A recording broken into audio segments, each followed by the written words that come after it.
अस्सलाम वालेकुम and welcome to my channel. आज मैं इस वीडियो में आप लोगों के साथ स्कूल की इन्फॉर्मेशन शेयर करूंगी कि यहाँ स्कूल में एडमिशन कैसे लिए जाते हैं और एजुकेशन किस तरह की है। तो सबसे पहले तो मैं आपको ये बता दूँ, यहाँ पे 2.5 साल की उम्र से 18 साल की उम्र तक स्कूल बिल्कुल कंपलसरी होता है और एजुकेशन बिल्कुल फ्री होती है। मतलब कोई फ़ीस चार्ज नहीं करते, ना बच्चों को यूनिफॉर्म पहनाना होता है, ना ही बच्चों के लिए बुक्स पेंसिल कॉपी वगैरह लेनी पड़ती है। जस्ट एक बैग लेना होता है, 3 लंच बॉक्स, एक वाटर बोतल लेनी होती है। लंच बॉक्स के बारे में आपको बता चुकी हूँ, एक में हम फ्रूट रखते हैं, एक में सैंडविचेस होते हैं और एक में कुकीज़ होते हैं और वाटर बोतल होती है। चॉकलेट, कैंडीज़ और इस तरह की चीज़ें और लाइक फ्रूट जूस वगैरह ये सब अलाउ नहीं होते। बाकी जो अलाउ होते हैं वही हम रख के भेजते हैं। तो सुबह के 8:30 बजे यहाँ स्कूल स्टार्ट हो जाता है। जब हम स्कूल बच्चों को ड्रॉप करने जाते हैं तो इनके गेट पर मोस्टली इनकी जो मैडम होती हैं, वैसे तो मैडम नहीं होते हैं, इनको डायरेक्टर कहते हैं स्कूल का। तो डायरेक्टर और कोई ना कोई इनके साथ इनकी हेल्पर होती है या टीचर होती है, वो गेट पे खड़े होकर वेलकम करती हैं, सबको गुड मॉर्निंग कहती हैं। तो हमें बहुत अच्छा लगता है लोग इस तरह गुड मॉर्निंग करते हैं और फिर इसके बाद आप बच्चों को उनकी क्लास में छोड़ देते हैं। अच्छा, यहाँ मैं एक बात क्लियर करती हूँ कि प्री प्राइमरी को तो उनकी क्लास में ड्रॉप करना अलाउ है, लेकिन 1 क्लास से 5 क्लास तक के बच्चों को स्कूल के अंदर जाने की परमिशन नहीं होती है। मतलब वो प्लेग्राउंड में बैठे रहते हैं या खेलते रहते हैं। तो यहाँ बच्चे जैकेट्स पहन के आते तो वो जैकेट वगैरह हैंग कर देते हैं और फिर अपनी अपनी क्लास में चले जाते हैं। वो भी जस्ट प्री प्राइमरी के बच्चे। तो मेरी बेटियां प्री प्राइमरी में हैं तो ये लोग अपनी क्लास में चली जाती हैं और बाकी बच्चे आप देख रहे हैं कि स्कूल में जस्ट प्लेग्राउंड में खड़े हुए हैं, क्योंकि इनको 9 बजे से पहले स्कूल के अंदर जाने की परमिशन नहीं होती है। इसी तरीके से आप जब बच्चों को क्लास में छोड़ते हैं, यानी कि जो नर्सरी के बच्चे होते हैं, मोंटेसरी के होते हैं, उनकी जैकेट्स वगैरह हैंग करने में आपको हेल्प करनी होती है। मतलब बच्चों को सिखाना होता है कि आप आए हैं यहाँ तो आपको अपनी जैकेट हैंग करनी है, अपना फ्रूट बॉक्स जो है फ्रूट बास्केट में रखना है और बाकी चीज़ें आपको, यानी कि वाटर बोतल को वाटर बोतल की जगह रखना है, अपने लंच बॉक्स को लंच बॉक्स की बास्केट में रखना है और कुकीज़ को भी कुकीज़ की बास्केट में रखना है और को शेफ़ या कबर्ड होती है उसमें रखवा देते हैं और फिर बच्चे को ड्रॉप करके आप चले जाते हैं। स्कूल की टाइमिंग जो वो 8:30 से 8:45 तक की है, यानी ना 8:30 से पहले आपका स्कूल खुलता है और ना ही 8:45 के बाद। हाँ, अगर आपके बच्चे थोड़ा लेट हो गए तो पेरेंट्स की रिक्वेस्ट पर डायरेक्टर स्कूल को ओपन कर देती है, जस्ट बच्चों को अंदर आने देती है। तो 8:30 से 8:45 स्ट्रिक्टली आपको बच्चों को स्कूल ड्रॉप करना होता है। इसके बाद हम तो घर चले जाते हैं, 9 बजे स्कूल स्टार्ट हो जाता है, लेकिन यहाँ 10 बजे के करीब बच्चों का एक लंच ब्रेक होता है जिसमें बच्चों को फ्रूट खाने की परमिशन होती है। बच्चे फ्रूट खाते हैं और फिर दोपहर में 12 बजे होता है लंच ब्रेक, जिसमें आप बच्चे को घर ले जा सकते हैं। अगर आप बच्चे को घर नहीं ले जाना चाहे तो आपको लंच अपना देना होता है। यानी यहाँ पर ओवरऑल पूरे बेल्जियम में 12 बजे ही लंच ब्रेक हो जाता है और सबके सब 12 बजे जो भी उनको लंच करना होता है करते हैं। तो यहाँ पर अगर आपने सैंडविचेस दिए हैं बच्चों को तो बच्चे स्कूल में लंच कर लेते हैं। 1 घंटे का लंच ब्रेक होता है। अगर नहीं दिया सैंडविच तो आप अपने घर ला आकर उनको लंच करा सकते हैं, जो भी आप कराना चाहें। और अगर आपके बच्चे अकेले घर जा सकते हैं तो अकेले 12 बजे घर जाने की परमिशन है। खैर, उसके बाद आप बच्चे को स्कूल ड्रॉप करने जाते हैं अगेन 1:30 बजे के करीब। तो ये गेट होता है जिससे हमें ड्रॉप करना होता है, हमें बेल करनी होती है तो कोई ना कोई गेट को ओपन कर देता है। गेट ओपन करने का आपको वेट करना पड़ता है, कभी कभी जल्दी गेट ओपन हो जाता है, कभी कभी देर भी लगा देते हैं ये लोग। जब गेट ओपन होता है तो बच्चों को आप बस अंदर एंटर करते हैं।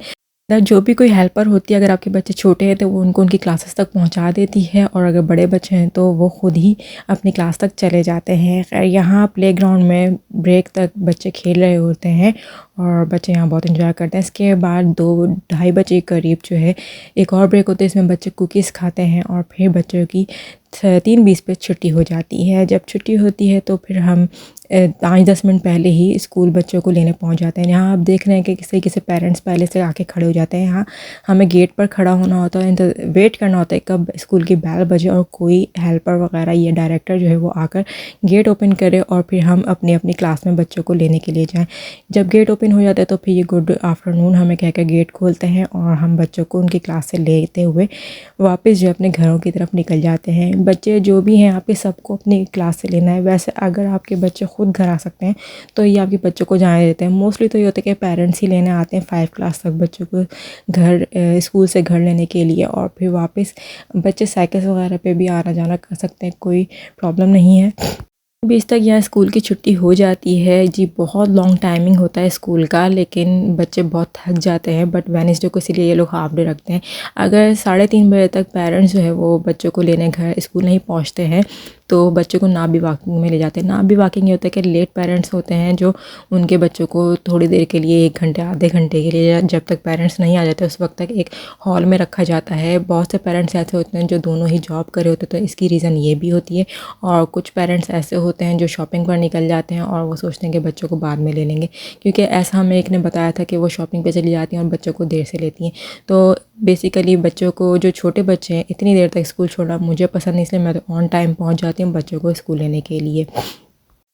यहाँ एक बात मैं आपको और क्लियर कर दूं कि जो बच्चे देर तक स्कूल रहते हैं, यानी कि ना भी वॉकिंग में चले जाते हैं, तो उनके पैसे चार्ज होते हैं, मतलब 50 सेंट पर डे के हिसाब से चार्ज होता है। और हम लोग जो बच्चों को आफ्टरनून में लंच ब्रेक के लिए स्कूल में ही छोड़ देते हैं, तो उस पर भी 50 सेंट पर डे के हिसाब से चार्ज होता है। यानी कि ये लोग उसके पैसे लेते हैं, क्योंकि उस वक्त जो है कोई हेल्पर होती है जो बच्चों को देख रही होती है लंच ब्रेक में कि बच्चे लड़ तो नहीं रहे, खा रहे हैं या नहीं खा रहे।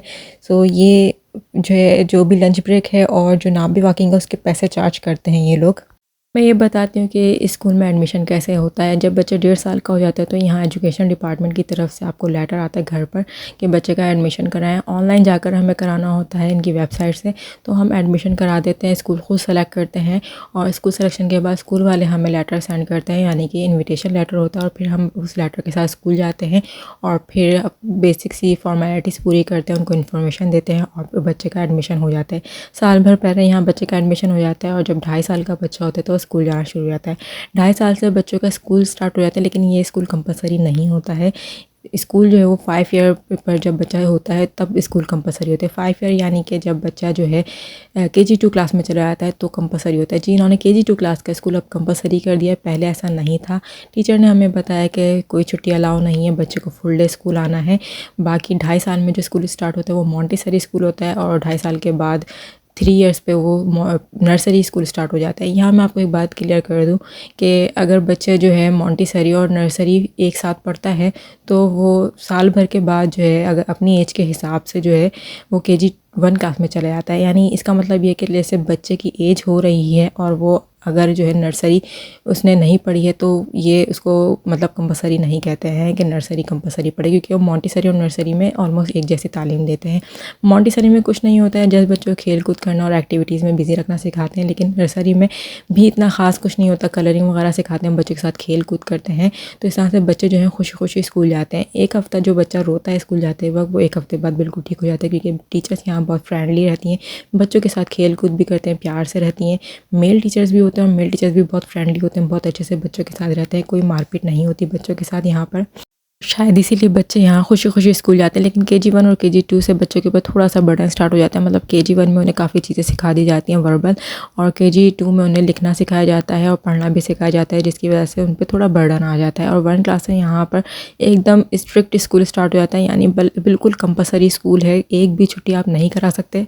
हाँ, अगर बच्चा बीमार है तो आप छुट्टी करा सकते हैं, लेकिन आपको फिर डॉक्टर का लेटर देना होगा टीचर को। यहाँ मैं आपको एक बात क्लियर कर दूँ कि 2.5 साल से 18 साल तक स्कूल एजुकेशन फ्री है। फ्री इसलिए कि 200 साल पहले जब बेल्जियम बना था तो उस वक्त चाइल्ड एजुकेशन बिल्कुल फ्री ना थी, तो एक्सपेंसेस ना होने की वजह से लोग अपने बच्चों को नहीं पढ़ाते थे। और साथ ही यहाँ पर 2 स्कूल होते हैं, कैथोलिक और एक फ्लैमिश। कैथोलिक के अंदर वो स्टूडेंट होते हैं ज़्यादातर जो बेल्जिक होते हैं, तो इसलिए उनको लैंग्वेज का कोई इशू नहीं होता है। लेकिन जो फ्लैमिश स्कूल होते हैं वो असल में ओवरसीज़ के लिए होते हैं ज़्यादातर। यहाँ पर बेल्जिक भी बच्चे होते हैं लेकिन ओवरसीज़ ज़्यादा होते हैं, तो यहाँ पर टीचर भी मिक्स ही होती हैं, यानी कि तुर्किश भी होती हैं, मराकेश की भी होती हैं और बेल्जिक भी होती हैं। और इसके अलावा यहाँ स्कूल में इस्लाम की तालीमात भी दी जाती है, वो 1 क्लास से 18 तक होती है। और यहाँ पर जो है ज़्यादातर बच्चों के ऊपर जो तवज्जो दी जाती है वो लैंग्वेज को लेकर दी जाती है, ताकि बच्चों को लैंग्वेज आ जाए अच्छे से। और इसके अलावा 18 के बाद भी एजुकेशन फ्री होती है। अगर बच्चे पढ़ना चाहें आगे, यानी कि कोई चाह रहा है डॉक्टर इंजीनियर बन जाए, यूनिवर्सिटी चले जाए, तो उसको भी एजुकेशन 24 ईयर तक फ्री रहती है।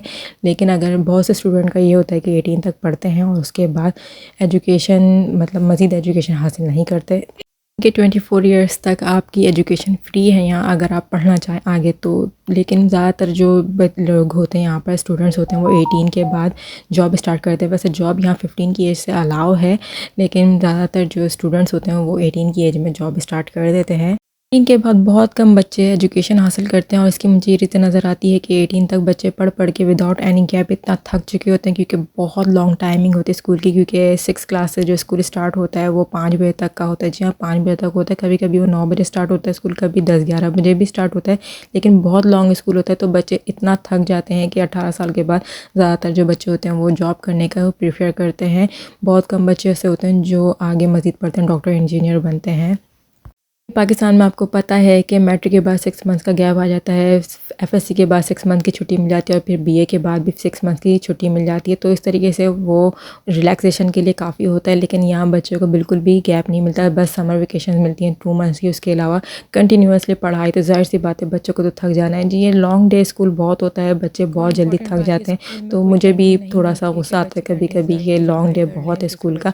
बच क्या करें, बच्चों को पढ़ाना बहुत ज़रूरी है, क्योंकि यहाँ की एजुकेशन बहुत अच्छी एजुकेशन है। बच्चे जो है वो बहुत जल्दी हर चीज़ सीख जाते हैं। तो उसके लिए हम कोई चीज़ बाय करना चाह रहे हैं या नहीं, लेकिन बिल आता है तो हमें ज़रूर बिल पे करना होता है। बिल भी ज़्यादा लंबे चौड़े नहीं आते हैं, छोटे छोटे बिल आते हैं। स्कूल की अच्छी बात ये लगती है कि यहाँ पे बराबरी है बिल्कुल, मतलब कोई मैडम नहीं है, ना कोई यहाँ प्यून है और ना ही कोई मेड है। हाँ, क्लीनिंग के लिए कुछ वर्कर्स आते हैं, लेकिन उनकी भी बहुत रिस्पेक्ट की जाती है। उन्हें जस्ट क्लीनर्स ही नहीं कहा जाता, बल्कि उनको रिस्पेक्ट दी जाती है। पियोन वगैरह कुछ नहीं है। मैडम भी असल में डायरेक्टर होते हैं, और डायरेक्टर भी जो है वो स्कूल के गेट पर आकर हमें वेलकम भी कर रहे होते हैं। मीन्स इससे बड़ी और क्या बात होगी बराबरी की, कि मैडम खुद गेट पर आकर वेलकम करें। जबकि पाकिस्तान में आपको पता है कि मैडम हो या सर हो अपने ऑफिस से बाहर ही नहीं निकलते हैं। खैर, ये थी स्कूल से रिलेटेड इन्फॉर्मेशन जो मैंने आपके साथ शेयर की। अगर आपको मेरी वीडियो पसंद है तो ज़रूर लाइक कर दीजिएगा। इसी के साथ ही मुझे दीजिए इजाज़त। अल्लाह हाफ़िज़। और कुछ इन्फॉर्मेशन चाहिए तो ज़रूर मुझे कमेंट के ज़रिए बताइएगा। फ़ेसबुक इंस्टा भी मेरा फॉलो कर लें, और साथ ही मेरे अमेज़ोन शॉपिंग लिंक से शॉपिंग करें और मुझे भी पैसा कमाने का मौका दें। अल्लाह हाफ़िज़।